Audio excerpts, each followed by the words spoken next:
What?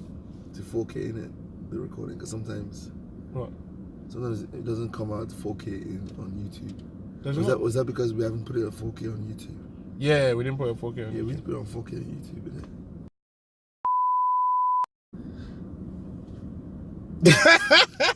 Fuck out of here, yo, man. listen, you already know. Stop trying to catch me out, nigga. It's fine.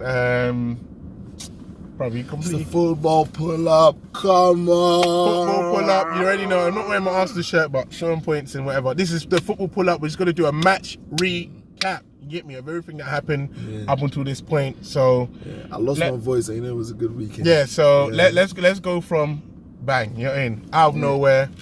Arsenal 4-2. Let's try and run through that as quick as possible. I think a lot of people spoke about it. 4-2. Torreira done. Aubameyang done. Lacazette done. Completely destroyed them. That was like last week. So why are we still talking about this? I'm just want to say it quick. I want to say it quick. Okay, yeah, great result. North London is always and will always be red. Great result. You guys always win at the Emirates. They usually win at their ground as well. So we'll see when you go. And we're the only team. Back then. Us were the ones that win trophies. Yeah, okay, yeah, you're bigger than Tottenham. Congratulations. Huh? I see you're bigger than Spurs. No, we're not bigger than Tottenham. We're way bigger than Tottenham. You know what I'm saying? Arsenal, Gunners. No, let's go into what happened this weekend. So again, a lot of big games, but no game bigger than the Man City Chelsea game. Are you gonna? Oh my God. Here we have the headlines from the Daily Mail. We blew it, says Pep. Yeah. Come on, you Blues! Let's talk about the real important thing that happened at that game. No important thing. Let's talk about the match. No, it's about the match. That's what I'm saying. That's about the match. So, when there was racism at fuck out of here. Let's take all the shine away from the football. So 2-0. Was it a deserved and fair result? Let me give a proper, honest, unbiased opinion. Yes, unbiased. Because I'm man enough to say that in the first half we were getting torn apart. Yeah, I mean, like I was watching that game thinking it'd be a miracle if we get a draw. You know, like they were all over us. Not really too many shots at goal. I think but just in terms of like, I think they had 1 or 2 shots in target like the whole first half. But it was just constant pressure. The ball kept on coming back. We couldn't build or create anything. It was looking very tough.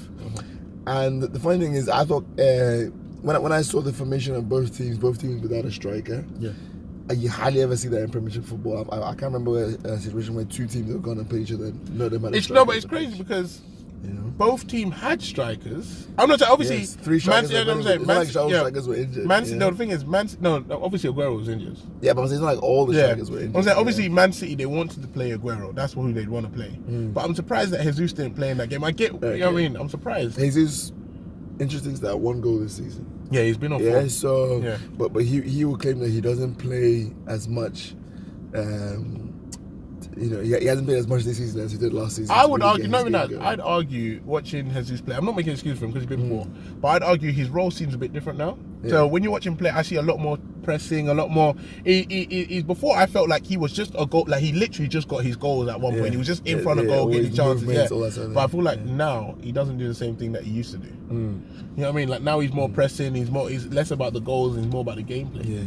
Yeah, I mean, listen. I think most strikers will tell you that when they do get a goal or whatever, they want to be playing regularly and getting those chances. If you're forever being rotated. What did you think about Hazard playing up front? I don't think he enjoyed it. No, I like to see him. I mean, the whole first half I was thinking to myself, why is he playing up front? I'd rather even play Pedro up front, but Pedro is a bit better. Did you hear what he said about is that I'll do for the team, but playing up front you get way less touches on the ball. He definitely didn't want to play. It depends on the type of striker you are. Like if you're a Giroud, you might get more touches over Zlatan, whoever they build through you and stuff. So it's not necessarily. But you'll never get as much touches as he'll get on the wing. Do you think you did right by playing him up front and not starting Giroud or? Yeah, I think it definitely worked out because I don't think we could have countered them at the pace that we did if we had a Giroud, and I think it just allowed for movement. But what I thought Man City did very well in the first half was they played with Sterling up front, but they were constantly interchanging, and I think that's the way to play it. Like you can't have one guy up front like Hazard and he just plays like a normal striker. He has to be interchanging with William, interchanging with with Pedro. That's how Barca did it. It was never just Messi just in the middle. It's funny because of the one box. guy, that guy from ESPN, the reporter, Gabriel McCarthy. Marcotti. He was the one guy that came out and put his neck on the line and said, "Yo, I think Chelsea can do. I don't think Man City are favourites at all." But he's Italian, isn't it? He watches the Italian league heavy. Sarri, he knows Sarri. He's been following him, so I think he was watching the game and he was like, well, he's watching before the game. He came out and I'll try and get a clip if I can. Basically, what he was saying is that he said that they've never played anyone team like Chelsea because in terms of possession and pressing. Is it better that is it better that you guys faced them in December than if you had faced them? Because obviously you faced them in the Charity Shield, it was a different game. But if you had faced them early on in September, do you think it's better you faced them now? I don't know because we were on super hot form in earlier in the year. So who knows how it could have gone? What I would say is this: there's a stat I saw today. Yeah, so it says, you know, show them the newspaper. There's a stat that goes. Says the last 17. The line here is crazy. The last 17 reigning top flight champions have not won at Stamford Bridge in the Premier League since April 2002. What do you mean? The last 17 champions. Oh, so everyone who's won the Premiership hasn't won at Stamford Bridge.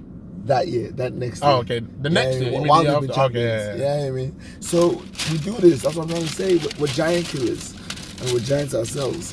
But I think we can definitely raise our games for like one of. Who was man of the match on the pitch? Who you giving man of the match? The thing is, watching the match, for me, just watching it with my eyes without knowing the stats and figures and everything, it was David Luiz, because obviously he scored the goal. It was great defensively. There was so much pressure on him, so much focus on him. Like, you know, everybody's been saying, "Oh, this guy is useless, makes a mistake every game, this, that." What, you know, Chelsea never going to win anything. What does that goal do for him? Do better. Massive confidence boost. You saw the release of emotion when he scored. Like, it was big for him. But when I really sat down and analysed the game, has to be Azpilicueta, because when I say Sané was running at him non-stop in the first half, and he had one or two dodgy moments, but by and large, Sané didn't create anything. And when they switched Sterling, so he faced two of the wingers on the hottest form in the Premiership, in Sterling and Sané. I don't know if Sané's on held both of them. No, he was. His assists have been crazy this season. I think he has like 7 or 8 assists already this season. One goal. No, he has more than one goal. He has like 4 or 5 goals. It's not one goal, bro. Who, in the Premier League? Yeah, I'm not sure. He scored against West Ham, scored against Watford. Mahrez has 5 goals or whatever. But even Mahrez, he faced all of them came and tried. I'm just saying in terms of performances, not just stats or whatever. Yeah. Bro, I'm getting a good side of this line. So, but okay, so I know you're the stat guy, but let me give you another stat on Azpilicueta, just to emphasize my point. Yeah. So he had 13 tackles attempted. Yeah. How many win? I think they said that's the most in the Premiership this season by any player. In one game. Yeah. And then he won 8 after those tackles. Yeah. That's not bad. He had 5 interceptions, 2 clearances, 4 blocks, and 2 aerial duels won. Yeah. So this is how you have to think about it. On the Man City team. Yeah. The player with the most tackles, successful tackles, was Fernandinho. How much? With 6. Okay. Yeah, I mean, so he did more than the whole Man City team. What I've already told you. No, I'm just saying that's how brilliant he was yesterday. So you had the Torreira. Amazing. I think even more so because I think he's more in direct competition with the best players. You know what I mean? The match, like one-on-one isolation, like guys that are running at me. It's not like I can do. Yeah, it's true. Torreira, he's more. The midfield is different. You have guys around you. If they beat you, they're still a defender. All that sort of thing. But yeah, excellent performance. Yeah. Don't ever write Chelsea off. So what is this league open now? Is it completely open? Open for Liverpool and Man City. you don't put yourself back in there. No, I do, because guess what? Liverpool playing United this weekend. Yeah. United have come back on form now. 4-1 yesterday. And United is that a false game or is that real? The 4-1. Is it them? Because they've drawn with Arsenal 2-2. They've come into this game. They've carried that form. They've won 4-1. Rashford was excellent. 2 assists and a goal. Lukaku scored yesterday. Mata was playing. He was excellent. Are they back on? Are they on form right now, or is it false and it's not real? Or will we see against Liverpool? I think it wasn't a defensive test, but I think they've been scoring goals. But yeah, would you say? I think. But I'm saying, if you're looking at Man United, are you saying, they have a chance in this Liverpool game? 100%. First of all, just the fact that it's a derby. And the history of the clubs or wherever, it doesn't matter what's going on with the clubs. Pogba didn't start yesterday, did he? He didn't start against Fulham. I don't think he did. No, he hasn't started the last 3 games. Yeah. So do you start Pogba? No. If the team is winning, why are you starting him for? And if you want to go for that hardcore pressing, physical, whatever. Can you put some respect on Herrera's name? He's been excellent. Yes. He's a player that I've never lambasted in the past or wherever. He said lambasted. He's really impressed me the last 3 or 4 games. Probably him and Rashford, I would say they're of course. Him, Rashford. And that lot of guys impressed me. Yes. Very good crossing. Mourinho came out and said to say that the reason they bought him, even though he was injured, is because they were scared that somebody else was going to get him. And they know how good he is. He's a very good player. And I think they missed Valencia as well, I was thinking about it like most of the season. Like he was a really big player for them last season. We're back on. We're back. Good. You were mentioning United. I mentioned United. We're talking about Herrera. Rashford and him have been on form. And I think they've been the best. So in the Liverpool game, you don't think?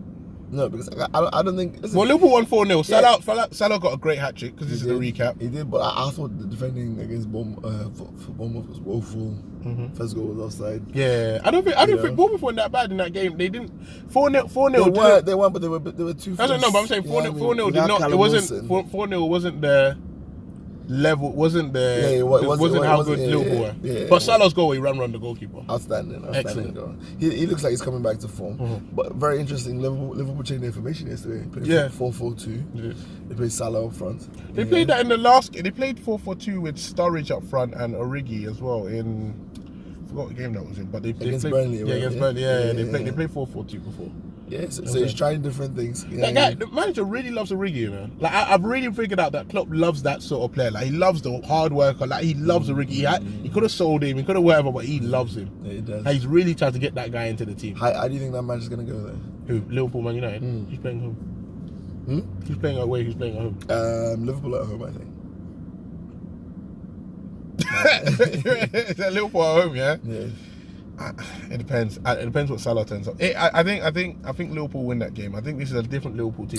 You don't think Ashley can handle him like he did last season? He can, but because Man United are off form, and because I don't know, it's not even that Liverpool are a different team. What I've seen, I feel like they can get the job done. I don't think it's going to be pretty. I don't think it's going to be amazing, but I think the first 15 minutes will tell us the way the game's going. Yeah, that's what it is. But I think you can never write Mourinho off. That's what I'm saying. Even against Arsenal, when we watched that game, and you're like, we should beat them. This, that. I said, it's not even the team. You can't write Mourinho off in a one-on-one, in a one-off match, just one-off massive game. Yeah, Mourinho might be one of the best, if not the best. Yeah. Mourinho's the one manager I can say in a one-off game against a big team. Yeah. You can give him any team on the planet, and you can't fully 100% write him off. No. That's the one manager, not Guardiola, not Klopp, not any of these guys. This is one he'll want to win as well because he's always complaining that Klopp gets an easy ride compared to him. So yes, of course. He'll definitely. If he beats Liverpool, what does that mean? It means one, you can't write him off as a manager, but yes, it also means that it also shows how United have wasted this season. If they're capable of putting off performances like this, and then you look at their season overall. The only conclusion you can come is like, they've underachieved. Obviously, apart from the Arsenal one with the best defensive mid in the league. Why did it take you 86 minutes to score against? Because we wanted to let the defensive midfield. No. What I'd say in that game is that one, we scored a goal, but they rated it offside, and it wasn't offside. The defender passed it back to the goalkeeper. We intercepted that. That was crazy. Aubameyang missed a chance, Lacazette missed a chance. But I'm saying we really should have won that game. But that goal was onside, so we should have had a goal. So I was very disappointed. But he changed the formation. I think you know what? One thing I have to say about Emery's constantly changing. Like that game, he played 3 at the back, he played 3 in the midfield, and he played 2 strikers up front. Yeah. You know what I mean? 2 wing backs, 2 strikers up front. So he tried to play Lacazette and Aubameyang directly up front. It didn't work because we lacked the width and the creativity because, we didn't necessarily have the most creative players. Obviously, Guendouzi is creative, but not on that level of a Ramsey or a Mkhitaryan or a Iwobi, so it didn't really work to our advantage. We weren't really spreading them down the line. So at halftime, he brought Iwobi on, he brought Mkhitaryan on. Again, I thought they gave us more creativity, but they just didn't have a great game. I think we missed Ramsey. Holding's injured for 9 months. Very sad news, man. I thought he was on great form. Yeah. I think if we made a team of 11, we're gonna try and do that as well. We're gonna try and make a video of, we're gonna do signing. We're gonna look out for other videos of signing of the season, player of the season so far, team of the season. Underrated team of the season. We're gonna try and make so many lists and groups that it's gonna be crazy. But if you had to make a team of players that are most improved or underrated, I think Holding might be on that list. I don't think anyone expected him to play as well as he is now. I think we're getting close to like England call up. Who's in England squad right now? John Stones. Yeah, Maguire's injured. Maguire for a while. How old Maguire is that? He's not for a long time. Gomez. I think Maguire, Gomez are like. John Stones, Maguire, Gomez, they're gone. But I'm saying just like. But yeah, a call up. Yeah, of course. No, he definitely was going to get a call up. I think one thing I was about with Southgate. Southgate always gives players a call up. Like he gave Callum, he'll always give him a call up. I'm not necessarily if you hold his position down in the team, but you can't be playing for a team like Arsenal week in, week out and not get a call up to England. I don't, especially if you're playing well. I think I really like Holding. I think he was one of our better signings. Yeah. Free yellow cards for diving is shocking. I mean, I'm an Arsenal fan, but that's shocking. I thought the ref was terrible in that game, by the way. You guys set a new record. I thought the ref in the game was terrible. I thought he was making a lot of bad calls. Obviously not just on the diving, but just in general. Aubameyang with the assist. Aubameyang with another assist, showing other parts of his game. He's on hot form, man. I don't care what anybody says. He's on hot form. 2 games without goal. Is he going to drop? Huh? That's 2 games without goal. Top level player, yeah? That's 2 games without a goal, yeah? As soon as they came up with that stat where like, all these shots are gone in and boom, shots don't go in. The thing is, the top goal scorer in the league, which he is. And it's not joint because he's played fewer games than Salah. Fewer minutes. Whatever. Joint top. Yeah, go on. Aubameyang's been on great form, but I don't think he's been our best player this season. I think our best player this season is Terrell.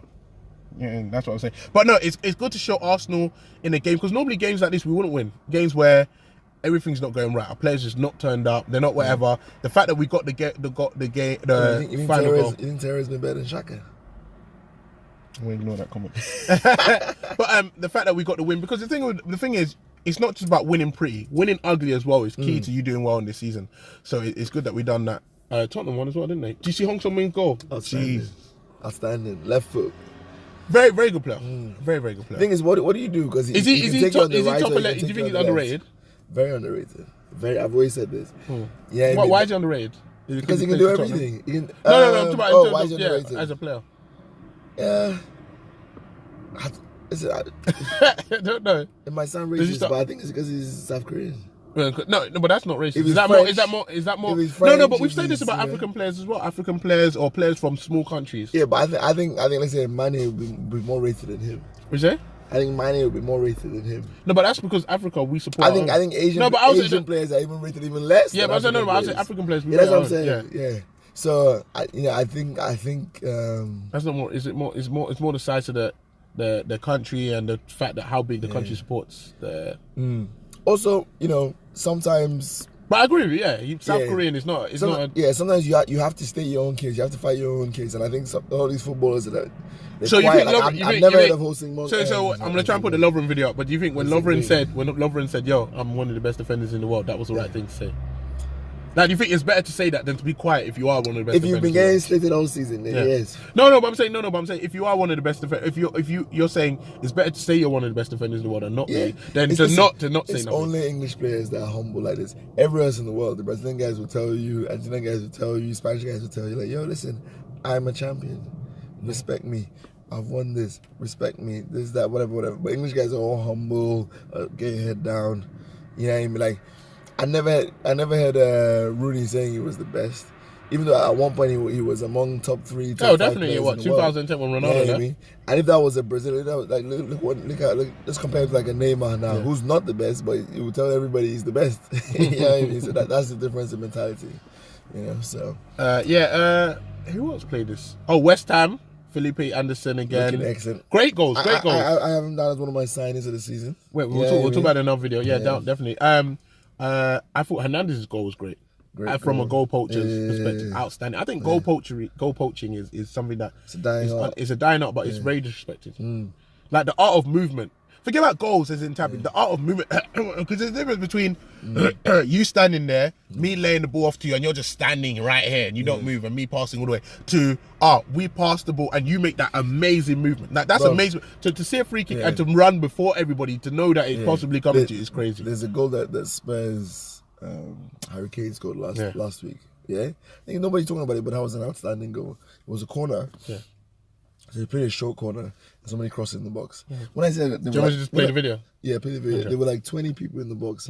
My man goes to like 2, 3, 4 guys and he just taps it in. Are you trying to say it's in the box where there's no space? We have like 5, 6 guys it's there. like when you're at the bar at a club, you're trying to... Yeah. I mean, like, you see the girl, you're like, you're trying to get there, You're just like, yo, get out of my way. Bounces, everybody trying to stop you. And he's like, go. Beast. So obviously that's the kind of movement that I think needs to be applauded. Yeah. No, so that goal poaching, I'm in trouble there. Goal poaching is definitely a dying art. But West Ham are going on the radar. They're winning games. They're in 10th position right now. Yeah, and they're playing very good football. I can enjoy watching them. And that was without Anatovic as well, who's been injured. Oh, one of their best players. Who apparently is on Chelsea's radar. Oh no, Jack Wilshere's not playing and they're winning games. He came back. Jack Wilshere's not playing. He's back. Jack Wilshere. That's the haters.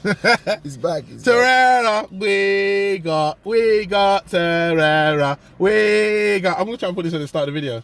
Torreira, please don't. Torreira. So that was like the match wrap up. If there any games you want us to talk about, any sort of football videos you want us to address, any sort of reactions to like football terrorists or anything like that, we need to start getting up one of their videos and react to it. But they haven't done anything crazy. Quickly before we go, do you think Liverpool are going to be still in Champions League? Come end of the week. Oh my God! Is it at home? They need to win 2. Wait. Napoli. One thing I saw is that's what the ESPN guy saying. It's Napoli, but they're playing at home. Like, let me tell you something right now. Yeah, this is very disrespectful. Yeah, first of all, in a one-off game against a big club, which Napoli are seen as in the last couple of years. I'm not saying they won stuff, but they are a big club. It's only because Juve can spend hundreds of millions a season, they can't. Yeah. Anything can happen. I can't just be like, if you want Liverpool to win the game, it's more than likely they'll win the game. You said that, Steve Nicol. He's Liverpool fan. Yeah, he's Liverpool it's more fan. like, but to say that a team has to go there and beat you 2-0, there's a difference between winning a game and winning 2-0. That's a completely different ask. Yeah. You know what I mean? So they know once they score a goal, even if they lose, they still go through. So it's like exactly. It's we'll see whether Ancelotti has the sauce. So it's almost Klopp has to almost go. There isn't the fact that Klopp has to go on the attacking front. Yeah, it almost allows it that Napoli can just be like, we can just score a goal. Yeah, we can. Napoli are a very good team. Very good team. Don't get it twisted. And they have a very good manager. Yes, we'll see whether he has the sauce on Wednesday. Dripping the sauce.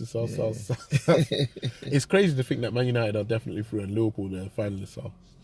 It's nuts. But they've lost 3 games already. Yeah, not Man United. In the Champions League. I'm saying Liverpool. They've lost 3 games. That Red Star Belgrade one is crazy. So that's what happens. I'm pretty sure Arsenal faced Red Star. In fact, if they qualify, it will be with some of the lowest points ever to qualify. We faced Red Star Belgrade last season in the Europa, and we beat them. You beat them away? Beat them both. Yeah, I think it was like 3-2 away. Something crazy. It's tough. They're a pretty good team away. Yeah. I think it's so boring. They're so long to get so whatever. It's like, by the time you get there, it's like, bruv, you score your goal. And they're up for it. You got to realize, those little teams, they're up for it, bruv. And football today is less... Technical ability is good, but fitness matters. The fact that if you're just fit, you can keep yourself in the game. Just being fit. If you can just keep up with the players, run with them, this, that, whatever, you can keep yourself up. You know what I mean? But that's what I tell my girl all the time. All right. This is the end of this video. This is the end of this video. All right, we out. Who the hell is